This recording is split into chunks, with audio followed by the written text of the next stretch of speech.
50,000 രൂപയ്ക്ക് 10% പലിശ നിരക്കിൽ ഒരു വർഷത്തേക്ക് അർദ്ധവാർഷികമായി കൂട്ടുപലിശ കണക്കാക്കുക.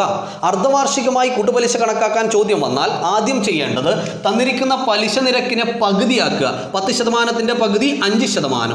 തന്നിരിക്കുന്ന വർഷത്തെ ഇരട്ടിയാക്കുക. ഒരു വർഷത്തിന്റെ ഇരട്ടി 2 വർഷം. അപ്പോൾ നമ്മൾ കണ്ടുപിടിക്കേണ്ടത് 50,000 രൂപയ്ക്ക് 5% നിരക്കിൽ 2 വർഷത്തേക്കുള്ള കൂട്ടുപലിശ. 2 വർഷത്തേക്ക് കൂട്ടുപലിശ കാണാനുള്ള റേഷ്യോ 2:1 ആണ്. അപ്പോൾ 50,000ന്റെ 5% കാണുക. 50,000ന്റെ 10% 5,000 ആണ്. 5% 2,500. ഇനി 2,500ന്റെ 5% വീണ്ടും കാണുക. 2,500ന്റെ 10% 250. 5% 125. റേഷ്യോ 2:1.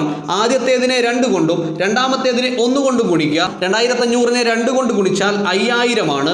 125നെ 1 കൊണ്ട് ഗുണിച്ചാൽ 125. ഇനി 5,000ഉം 125ഉം കൂട്ടുക. 5,125 ആണ്.